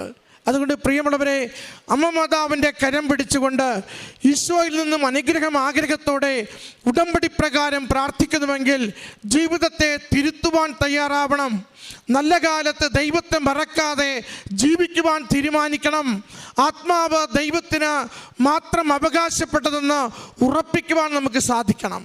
അപ്പോഴാണ് ഈ ഉടമ്പടി ദൈവത്തിനുള്ള നന്ദിയായിത്തീരുന്നത്. ഈ ഉടമ്പടി കൊണ്ട് ദൈവത്തിന് പ്രയോജനമുണ്ടാവുക നാം കാണുന്നുണ്ട്. ഈ ദിവസങ്ങളിലൊക്കെയും വിശ്വാസ കാര്യങ്ങൾ ഏറെ ചർച്ച ചെയ്യപ്പെടുന്ന, സംശയത്തിന് നിഴൽ വീഴുന്ന ദിവസങ്ങളാണ്. ഇവിടെ ഈ അൾത്താരയിൽ അപ്പോഴും ആ നിമിഷങ്ങളിലും ആയിരങ്ങൾ നിന്ന് ദൈവത്തെ മഹത്വപ്പെടുത്തി പറയുന്നു, ഞങ്ങൾ അമ്മ മാതാവിനോട് ചേർന്ന് ജീവിതത്തെ കൊടുക്കുകയാണ്. ഞങ്ങൾ അനുഭവിച്ച ദൈവത്തെ, ഞങ്ങളുടെ ജീവിതത്തിൽ ഇടപെട്ട പരിശുദ്ധ മറിയത്തെ ഞങ്ങൾ ഈ അൾത്താരയിൽ ഏറ്റുപറയുകയാണെന്ന്. പ്രിയമുള്ളവരെ, അതുകൊണ്ട് ഉടമ്പടി ജീവിതത്തിൻ്റെ ഏറ്റവും പ്രധാനപ്പെട്ട ഒരു അടിസ്ഥാനം അത് നിത്യതയ്ക്ക് വേണ്ടിയുള്ള ജീവിതത്തിൻ്റെ സമർപ്പണമാണ്. അതിനുവേണ്ടി ആഗ്രഹിച്ചുകൊണ്ട് ഉടമ്പടിയിൽ നമുക്ക് നിയോഗങ്ങൾ സമർപ്പിക്കാം. ആർക്കും നൽകുവാനാവാത്തത് അമ്മ മാതാവ്, സമയച്ചുരുക്കത്തിൻ്റെ അമ്മ, ജീവനോടെ ഈ ആലയത്തിന് പ്രത്യക്ഷപ്പെട്ട് ഇന്ന് ജീവനോടെ അനേക മക്കളായിരിക്കുന്നിടങ്ങളിൽ ദർശനം കൊടുക്കുന്ന അമ്മ നമ്മുടെ ജീവിത വിഷയങ്ങളും ഏറ്റെടുത്ത് നമുക്ക് വേണ്ടുന്ന നന്മകൾ ഒരുക്കിത്തരും. ഈ കുടുംബത്തിന് ലഭിച്ച എല്ലാ അനുഗ്രഹങ്ങൾക്കും അമ്മ മാതാവിനും തിരുക്കുമാരനും നന്ദി പറഞ്ഞുകൊണ്ട് കരങ്ങളടിച്ച് ഈ സാക്ഷ്യം സമർപ്പിക്കും. എൻ്റെ പേര് ദീപാരാജ്. ഞാൻ വരുന്നത് ആലപ്പുഴ ജില്ലയിൽ നിന്നും ചെങ്ങന്നൂർ പുലിയൂർ എന്ന് പറയുന്ന സ്ഥലത്ത് നിന്നുമാണ്. ഞാൻ ഉടമ്പടി എടുക്കുന്നത് 2025 മാർച്ച് 6-ാം തീയതിയാണ്. ഉടമ്പടി എടുത്ത് ഇവിടുന്ന് പോയി കഴിഞ്ഞപ്പോൾ ഉടമ്പടി ആദ്യമായിട്ട് എടുക്കുന്നത്, ആദ്യത്തെ നിയോഗം എൻ്റെ മകനൊരു ജോലിക്കാര്യമായിരുന്നു. വർഷങ്ങൾ കൊണ്ട് ലഭിക്കാത്ത ഒരിതായിരുന്നു. മകന് പ്രൈമറി കോംപ്ലക്സ് എന്ന് പറഞ്ഞ ഒരു രോഗമുണ്ടായിരുന്നു. മോന് ഇപ്പോൾ 28 വയസ്സുണ്ട്. ബിടെക് സിവിൽ എഞ്ചിനീയറിംഗ് ആണ് കഴിഞ്ഞത്. 3-ാം നാൾ മുതൽ മാതാവിൻ്റെ അത്ഭുതകരമായ അനുഗ്രഹങ്ങൾ തുടങ്ങി. മകൻ്റെ ജോലി കാര്യങ്ങൾ നടന്നുകൊണ്ടിരിക്കുകയാണ്. അങ്ങനെ ഇരിക്കെ 10-20 നാൾ കഴിഞ്ഞപ്പോൾ ഞാനിവിടെ മോൻ്റെ എല്ലാ കാര്യങ്ങളും ആദ്യത്തെ ഉടമ്പടിയിൽ ഞാൻ കറക്റ്റായിട്ട് എല്ലാം ചെയ്തുകൊണ്ടിരുന്നപ്പോൾ എനിക്ക് അങ്ങനെ ഇരിക്കുക പീരിയഡായി. അന്നേരം നമുക്കറിയത്തില്ലല്ലോ, അമ്പലത്തിൽ പോകുന്നത് കൊണ്ട് ഞാൻ 8 ദിവസം ഉടമ്പടി പ്രാർത്ഥനയും ഒന്നും ചൊല്ലിയില്ല. വീണ്ടും ഇവിടെ വന്നപ്പോൾ ഒരു ചേച്ചി എന്നോട് ചോദിച്ചപ്പോൾ ചേച്ചി എന്നെ വഴക്ക് പറഞ്ഞു, മോളെ അതിന് കുഴപ്പമൊന്നുമില്ല, കുളിച്ചിട്ട് അങ്ങ് ചെയ്താൽ മതിയല്ലോ എന്ന്. ഞാൻ പറഞ്ഞു അടുത്ത പ്രാവശ്യം അങ്ങനെ ചെയ്തോളാമെന്ന്. അടുത്ത പ്രാവശ്യം വീണ്ടും ആയപ്പോൾ കുളിച്ചിട്ട് ചെയ്തെങ്കിലും എനിക്ക് അശുദ്ധം പോലെ, അയ്യോ മാതാവ് പരിശുദ്ധയാണല്ലോ, അശുദ്ധയാകുമല്ലോ എന്നും പറഞ്ഞ് അങ്ങനെ ഞാൻ ചെയ്യാൻ തുടങ്ങി. പിന്നെ 3-ാമത്തെ മാസം മുതൽ എനിക്ക് പീരിയഡ് ഇല്ല. ഇവിടെ വരുമ്പോൾ 3 മാസമായിട്ടും പീരിയഡ് ഒന്നുമില്ല. ഒരു ചേച്ചി പറഞ്ഞു അങ്ങനെ വരാൻ സാധ്യതയുണ്ടെങ്കിൽ നിന്നെ മാതാവ് അനുഗ്രഹിച്ചതാണെന്ന്. അത് കഴിഞ്ഞ് 3 മാസം കഴിഞ്ഞപ്പോൾ എനിക്ക് ഭയങ്കര ബ്ലീഡിങ് ഉണ്ടായി. സന്ധ്യ ആയപ്പോഴത്തേനും എനിക്ക് പ്രാർത്ഥിക്കാനും ഒന്നും പറ്റുന്നില്ല. തല കറങ്ങി വീണ് മരിച്ചു പോകുന്ന അവസ്ഥയായി. അന്നേരത്തേന് എൻ്റെ മൂത്ത ഒരു മകനുണ്ട്. അതിന് ശേഷം 2-ാമത്തെ ഇരട്ട ആമക്കളാണ്. അവർ രണ്ടുപേരുടെ സ്കൂട്ടറിലിരുത്തി ആശുപത്രിയിൽ കൊണ്ടുപോയി. ഉടൻ തന്നെ ഡോക്ടർ ട്രിപ്പ് ഇട്ട് 2-3 ഇഞ്ചക്ഷൻ തന്ന് കിടത്തുകയും ചെയ്തു. അതിന് ശേഷം ഉടനെ പറഞ്ഞു, മോളെ എത്രയും പെട്ടെന്ന് ഒരു ഗൈനക്കോളജിസ്റ്റിനെ കാണണമെന്ന്. ഗൈനക്കോളജിസ്റ്റിനെ കണ്ട ഉടനെ പറഞ്ഞു പെട്ടെന്നൊരു സ്കാൻ നടത്തണമെന്ന്. അങ്ങനെ സ്കാൻ ചെയ്തപ്പോൾ എൻ്റെ 2 ഓവറിയിലും ഓരോ മുഴയുണ്ടെന്ന്. എത്രയും പെട്ടെന്ന് 2 ഓവറിയും എൻ്റെ യൂട്രസും എടുക്കണമെന്ന് പറഞ്ഞു. അതിനുശേഷം ഞാൻ മാതാവിനോട് കരഞ്ഞ് പ്രാർത്ഥിക്കാൻ തുടങ്ങി. കാരണം എൻ്റെ ഹസ്ബൻഡ് ഒരു മദ്യപാനിയാണ്. പുള്ളിയോട് എനിക്ക് ഒന്നും പറയാൻ പറ്റത്തില്ല. എനിക്കല്ല, എൻ്റെ മാതാവും തിരുകുമാരനേ ഉള്ളൂ, എനിക്ക് ആരുമില്ല. അങ്ങനെ ഇരിക്കാൻ മാതാവിനെ വിളിച്ച് അതുപോലെ പ്രാർത്ഥിച്ചപ്പോൾ എൻ്റെ മോൻ പറഞ്ഞു, അമ്മ ഒരു കാര്യം വേറെ ഒരു ഡോക്ടറിനെ കൂടി ഒന്ന് ചെന്ന് കാണാൻ. ഈ ഡോക്ടർ പറഞ്ഞായിരുന്നു, ഞാൻ ചോദിച്ചു ഓണത്തിന് മുമ്പ് ഓപ്പറേഷൻ ചെയ്താൽ മതിയോ എന്ന്. ഡോക്ടർ പറഞ്ഞു ഓണവും ക്രിസ്തുമസും എല്ലാം ഇങ്ങനെ വന്നു പോകും, എത്രയും പെട്ടെന്ന് യൂട്രസ് ഓവറിയും എടുക്കണമെന്ന്. കാരണം എന്നെ നോക്കാൻ ആരുമില്ല, 3 മാസം ബെഡ് റെസ്റ്റ് വേണം. അങ്ങനെ ഇരിക്കുക ചെറിയനാട് ഒരു ഡോക്ടർ ഫിസിഷ്യൻ്റെ അടുത്ത് പോയി. ആ ഡോക്ടർ പറഞ്ഞു, മോടെ ആരോഗ്യനില തീരെ വഷളാണല്ലോ, ഈ ബ്ലഡ് ടെസ്റ്റ് ചെയ്തുകൊണ്ട് വരാൻ. അന്നേരം ഓപ്പറേഷന് മുമ്പേ ടെസ്റ്റ് ചെയ്ത് എല്ലാ റിപ്പോർട്ടിലും ഈ ബ്ലഡിൻ്റെ റിസൾട്ട് ഉണ്ടായിരുന്നു.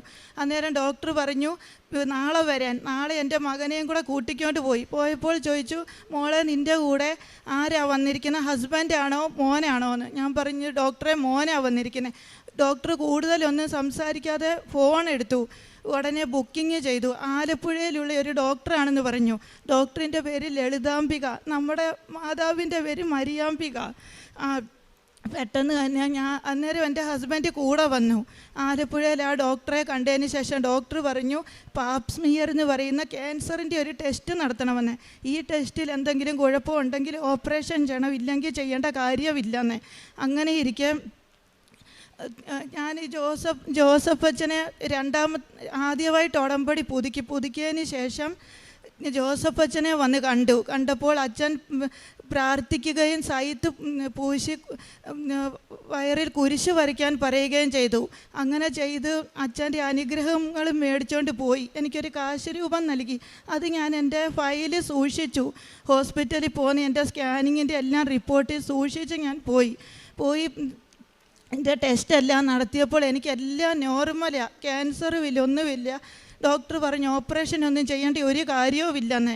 അങ്ങനെ ഞാൻ വീട്ടിൽ വന്നതിന് ശേഷം വീണ്ടും എനിക്ക് പീരിയഡ് ഒന്നുമില്ല. അങ്ങനെ ഇരിക്കുക 2 മാസവും അതുപോലെ തന്നെ 20 ദിവസവുമായി.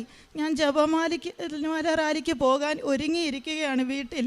രാത്രി 10 മണിയായി. എല്ലാം എൻ്റെ പുതിയ ചുരിദാറ്, ഡ്രസ്സ്, ചെരുപ്പ് എല്ലാം എനിക്ക് മാതാവ് പുതിയത് തന്നു, ഉപ്പ് തൊട്ട് കർപ്പൂരം വരെ.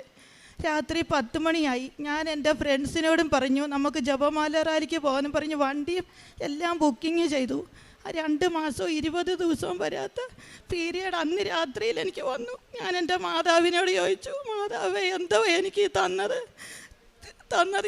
ഞാൻ റാലിക്ക് വരാൻ ഒരുങ്ങിയതാണല്ലോ, നീ എന്നെ എന്താ ഈ ചെയ്ത്? അന്നേരം മാതാവ് അടയാളം തന്നിട്ട് എന്നോട് ചോദിച്ചു നീ എൻ്റെ റാലിക്ക് വരുമോ ഇല്ലയോ എന്ന്. ഞാൻ പറഞ്ഞു ഞാൻ എന്ത് സംഭവിച്ചാലും ഞാൻ 100% മാതാവിനെ വിശ്വസിച്ചുകൊണ്ട് ഞാൻ ഇറങ്ങുവാണെന്ന്. അങ്ങനെ ഞാൻ ഇറങ്ങി. ഇവിടെ വന്ന് വെളിയിൽ മാല ചാർത്തി മെഴുകുതിരി മേടിച്ച് കൊടുത്തു. ഈ അകത്തൊന്നും എനിക്ക് കയറാൻ പറ്റിയില്ല. അങ്ങനെ റാലി പോയി. നടന്ന് പൊയ്ക്കൊണ്ടിരിക്കുമ്പോൾ നമ്മുടെ കടൽ തീരം കഴിഞ്ഞ് വന്നപ്പോഴേക്കും ഞാൻ പ്രാർത്ഥിച്ചു, മാതാവേ എനിക്ക് എന്ത് വരുവാണേലും കടൽ തീരത്ത് കിടക്കുക, ആംബുലൻസിൽ പോകുക, എന്ത് വേണേലും ചെയ്തിട്ട്, പക്ഷേ ഞാൻ മാതാവിനെ 100% വിശ്വസിച്ചുകൊണ്ട് ഇറങ്ങുവാന്ന് പറഞ്ഞു. അങ്ങനെ വരുമ്പോൾ നമ്മുടെ ലാസ്റ്റ് കടൽ തീരം കഴിഞ്ഞ് നമ്മളൊരു കാട് പോലെയുള്ള ഒരു വഴിയുണ്ട്. എൻ്റെ കൂടെ 2 ഫ്രണ്ട്സ് ഉണ്ട്, സാറാമ്മയും കാർത്തികയെന്നും പറയുന്നത് 2 ഫ്രണ്ട്സ്. അവരെൻ്റെ ദൃക്സാക്ഷികളാണ്. ഞങ്ങൾ അങ്ങോട്ട് കയറി.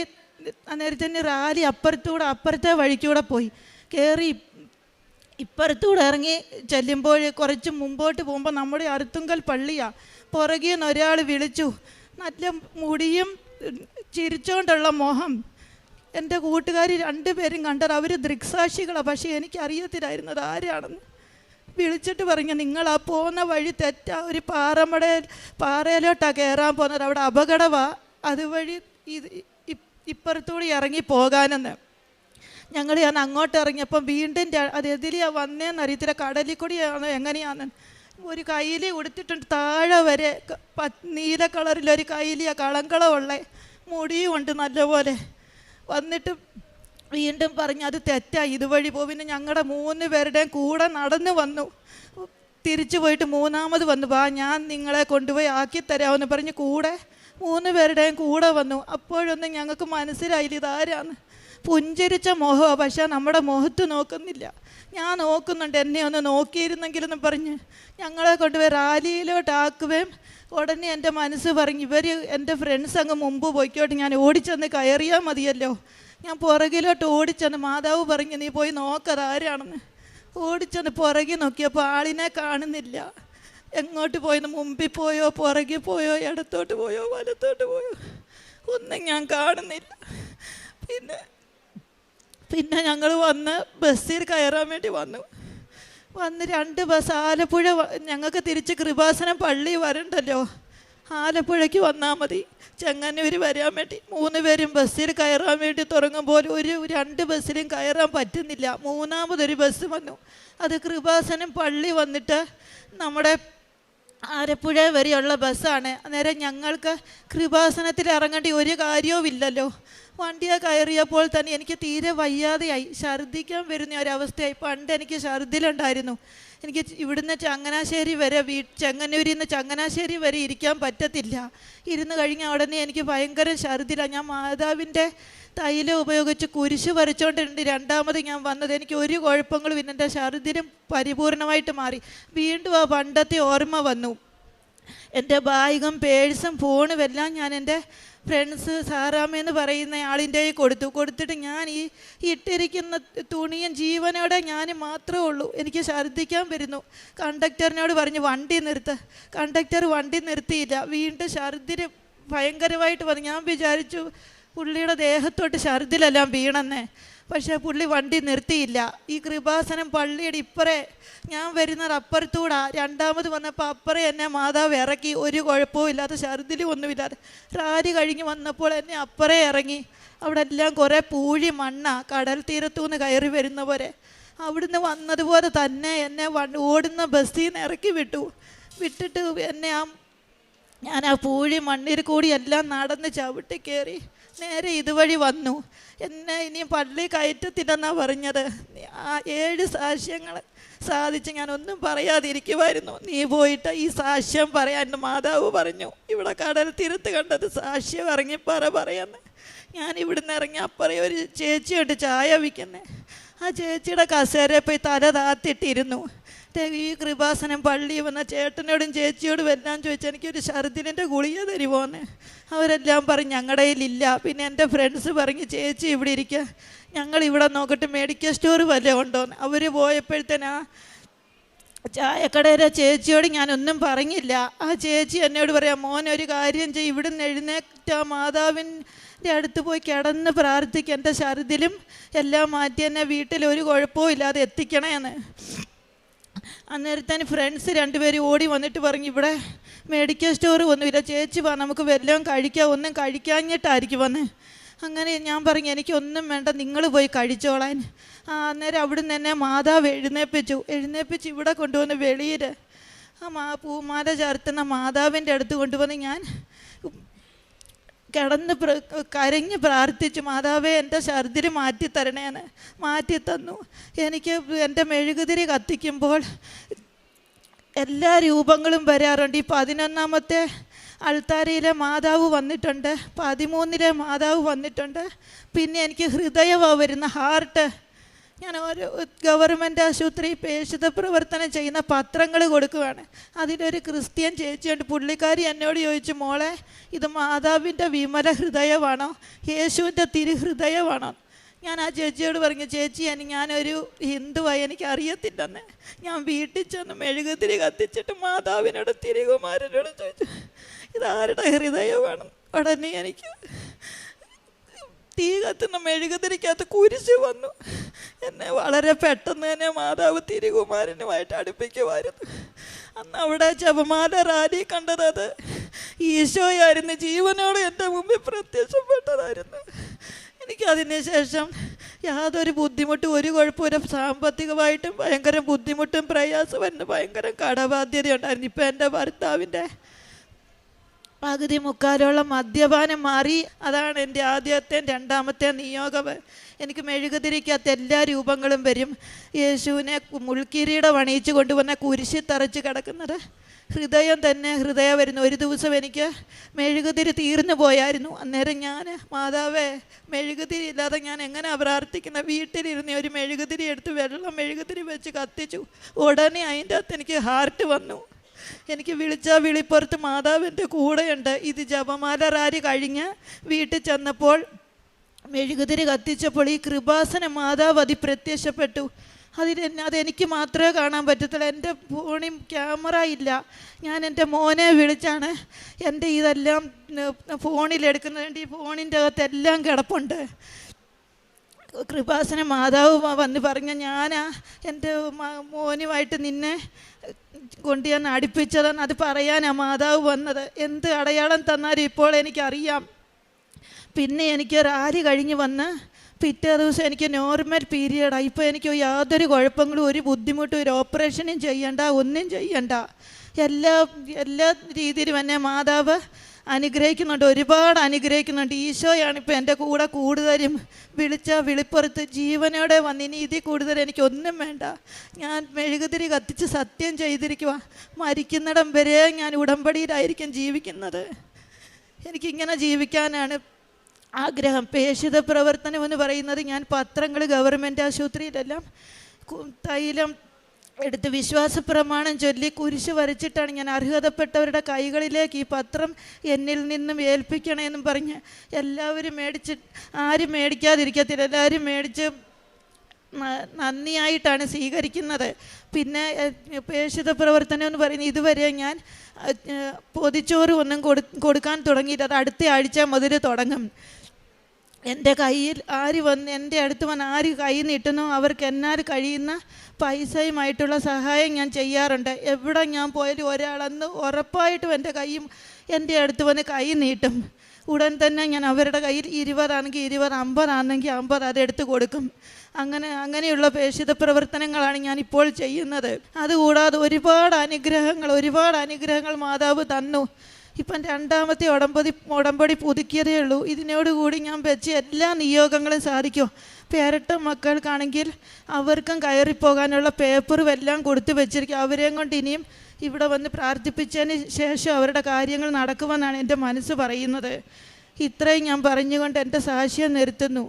അതുപോലെ തന്നെ ഈ 2-3 പേരെ നേരിട്ട് ഇവിടെ ഉടമ്പടി കൊണ്ടുവന്ന് എടുപ്പിച്ചു. അവർക്ക് നല്ല നല്ല അനുഗ്രഹങ്ങളാണ്.